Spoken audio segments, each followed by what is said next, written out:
Hello everyone. I wanted to talk to you a little bit about the things I use for the foundation piecing of the Little Blocks 365. I know there's a lot of you that have been doing foundation piecing for a long time, but there is a whole bunch of you that I am finding out have not done this before, and it can be a little bit intimidating and just seem like everything is a foreign language. So I thought I would go over a few things.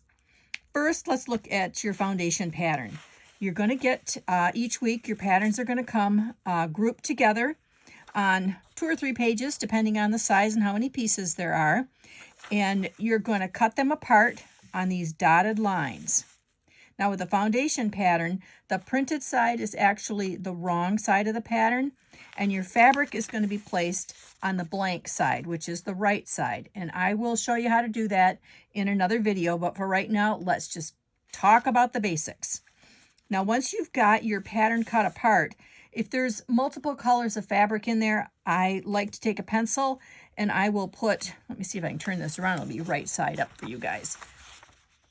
I'll write, like I want these pieces to be blue, so I put a B in there and the rest of these are my background. I just pick something that I know I'm going to be able to remember, and that it makes it a whole lot easier when you sit down to the sewing machine with all your little pieces of fabric. You know which one to pick up.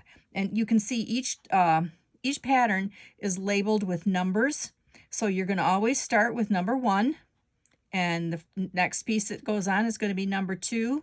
And you're just going to follow the numbers until you get all the way to the end. Now these darker lines are your stitching lines. This is going to be the finished seam line of your block. And this outer line is a cutting line, and that is your 1/4 inch seam allowance in there. And you're going to have that, if a block has sections like this one does, you're going to have that 1/4 inch seam allowance on each section. So you know after you've done your foundation piecing, you're going to be trimming on that line. So you still have your 1/4 inch seam allowance. Let's go over some of the things that I like to use when I set my machine up and so on to do this. I like to use a Microtex 9014 needle. I think it makes a good perforation for when you want to tear the paper away. I have a computerized machine, so I set my machine stitch length at about 1.70, and I usually am using Aurifil cotton thread in my machine. You're going to have your pieces cut. I give you cutting information for each block so you know what size to cut those pieces. And when you've got a couple of them stitched together, like here you can see on the outside, where's the last one that went on here? Well, you can't tell because it was a section one. Here we go. Like there. You're going to need to trim away the excess seam allowance so you have your 1/4 inch seam. Now there's a couple of ways you can do that. There is a tool called an add a quarter ruler, and a lot of people like to use this. And the way this works is, I've got block number 1 here. After you've sewn the first piece 2 to piece 1, and you want to trim your seam allowance, you fold the paper back on the seam line, and then the ruler has a groove here, and it'll hug right up against that paper fold, and then you just use your rotary cutter to trim that for an exact 1/4 inch. Now, I would like to say that I'm always that precise, but I'm going to admit to being a whole lot more lazy. Now, maybe you're going to be better at this, than I am, but I usually, admittedly, will hold my pattern or my piece wrong side up, and I will take my scissors and I just kind of eyeball my 1/4 inch and I trim it off. And then I got a little cup right by my machine. This gets deposited in there and I move on. I like to have a pressing surface like this wool mat next to the sewing machine rather than a cutting board so that I can keep moving. I want to, these blocks are fun, and if I can get all 7 of them done at one time, that's great. So I'll just trim it with my scissors and I'll move on to the pressing. And you don't want to use steam because of the paper when you're doing this pressing. I just use a hot dry iron, and like I said, having a surface right next to your ironing board is handy. Now there's these little irons. A lot of people are just enamored with these, and I have one, this little, is it Alysso mini iron? It's got its own little stand that you can put it on so you can keep it down all the time. It's great, you know, for navigating small spots and go pressing over like that. But I'm going to admit my favorite iron, if you can find one, and I have gotten my last couple on eBay, and I probably shouldn't tell you this because I do sell those irons, but I'm out to help you have a good time with these blocks, not necessarily sell you something, is these old little Black & Decker stowaway steam irons. Now, I don't put the steam in here, but these babies get nice and hot, and that is really what you need for, you know, dry ironing on cotton fabric. So if you have a chance to look for one of these and you can get one, you know, you got the extra money to spare, give it a whirl, because it is a good little iron. If not, invest in the Alysso. Those are a great iron too. Oh, by the way, the scissors I was using is our Karen K. Buckley's purple handles. They're nice and sharp. They got a serrated edge so it doesn't slip on the fabric. They're really great to use. The last thing I want to mention to you that I do once my block is all pieced together, and I don't know if this is right to do or wrong to do, but I do it, is I use Mary Ellen's Best Press, and I spritz the whole block, and it presses it nice and flat for me, and I can set it aside until I'm ready, you know, to put the sashing on, add it to my quilt or whatever project I'm working on. So that's kind of the basics, you guys. Oh, the only other thing I forgot to mention, oh, and this is kind of important, is handy dandy, you're going to have a hot light or some light source near where you're doing your sewing, because when you go to position your pieces of fabric on the wrong side, I like to hold it up to the light and you can see through to make sure you've got your seam allowance covered and you've got that in position. It just makes it, a lot of times your sewing machine light will be good enough, but for me, I'm getting old, my eyesight's not as good as it should be anymore probably, so I like to have the hot light there, and that added light around my sewing area is just kind of nice. So hopefully this helped you a little bit, and I will be back in a little while and show you how to stitch a block.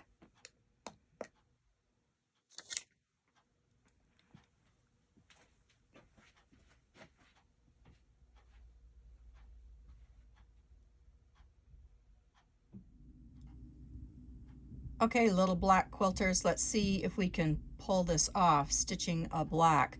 I don't want anybody busting out laughing now, but I am straddling a tripod and going to try and work around it to stitch this. So cross your fingers that this goes well.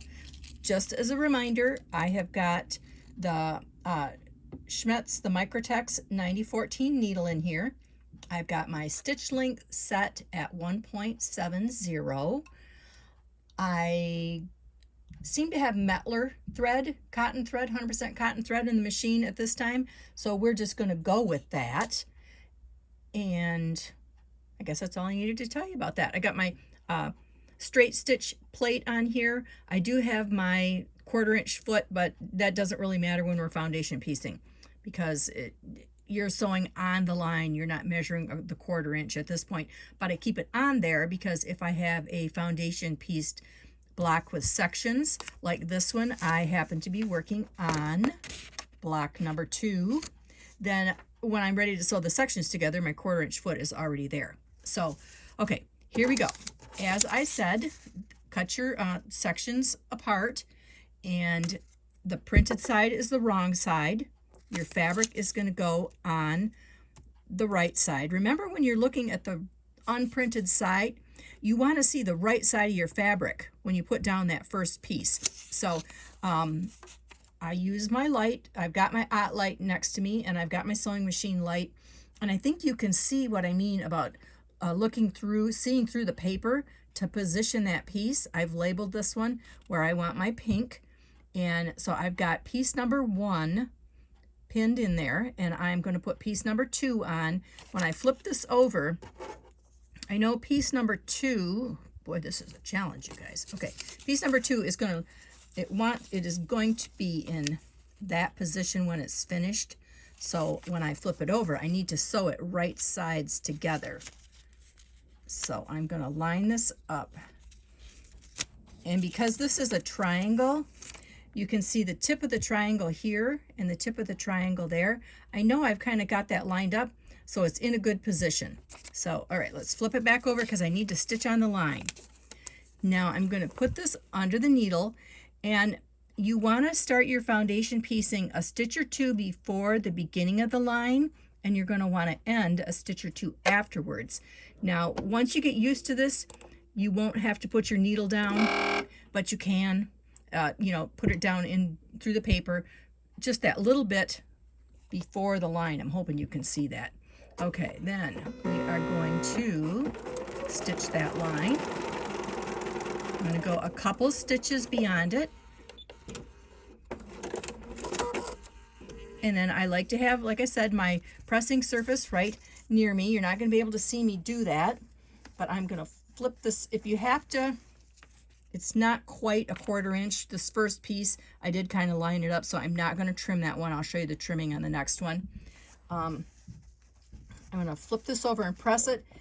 And I've even got a 3rd iron over here by this machine. I also like the Rowenta travel iron. I take that one to quilt retreats a lot of times, and that's really handy too. Okay, you can see I've pressed that over. I'm going to go over here, and I need to do piece number 3, which is that one right here, and that's my background. So I'm going to grab that piece, and I need that to be right sides together. And this one is kind of easy because of the way I positioned that first piece. But here I'm lining up kind of the tip of the triangle with the tip there. And I don't generally pin once I've got the first piece down unless I need to. I think it'll hold in place. So let's go back over. And again, you want to start your stitching a couple of stitches before the beginning and stop a couple after. So this time I'm not going to do my needle. I'm just going to kind of eyeball that and get that stitched. Go a couple stitches beyond. And you can see I'm getting these threads here. I'm going to just trim those off. Keep the scissors and a little bin to clip in. We'll just neaten that up. And then this back here, see, you can see the dog tooth and stuff that needs to be trimmed off. So I just, where's my, oh, I didn't grab the other scissors. We'll have to use these thread trimmers. I'm just going to trim that so it looks like it's close enough to a 1/4 inch to make me happy. All right, let's press that one. Okay, I have no idea what this video is looking like as it's filming. I hope you guys are able to see this. All right, let's go on to piece number 4, which is another one of the larger triangles, which in my case happens to be a green one. Now, this has got to be on here right sides together. And you know this is our nice finished point right here. And if we're going for a 1/4 inch seam allowance, you know the raw edge has got to be up here about a 1/4 inch above that. So I'm going to center this piece on here. I'm going to scoot that up to what I think is a 1/4 inch. I'm going to get it over here. Can you see how if you hold it up to the light, you can see, whoop, I lost it. You can see that it's straight across and pretty much in position. So I'm going to call that good enough for me. So let's stitch this one. I'm going to start a couple stitches before, flip across that, a couple stitches after, flip this over. Now you can see here, it's all jig-jagged. You got extra there and not right there. So I'm going to flip that back. Let's trim that down. I'm eyeballing this 1/4 inch. I could have a little mat here and use that at a 1/4 and trim it with a rotary cutter, but this goes okay for me, you guys. You can do whatever works for you. I'm just showing you what works for me. So, okay, I'm gonna press this one.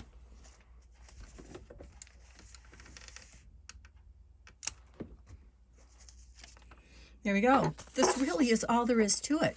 Now I've got to add these next 2 pieces here for backgrounds. So I'm going to do the same thing. They've got to be right sides together. I can kind of see where the point of that triangle is. I'm just going to line it up that way. Flip it over to make sure I've got enough up there for my seam allowance, and I would stitch it. So then when I have the whole section done, it's going to look like this.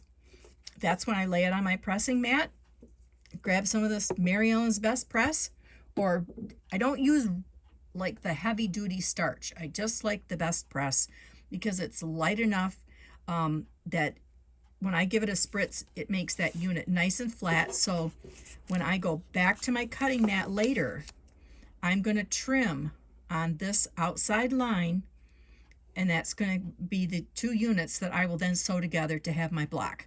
So hopefully it's given you a couple of tips. If something isn't clear, you can always email me at info@sentimentalstitches.net, or if you go to sentimentalstitches.com, there is a contact email in the, I think it's in the right hand sidebar, that you can send me an email, ask me a question. And the things that I carry in the online store that I've mentioned in the videos, I will put a link below the video so that you can get to those and, you know, make notes if you want to look for them or if you want to order them, whatever. I just want you to have fun all year long making little blocks 365.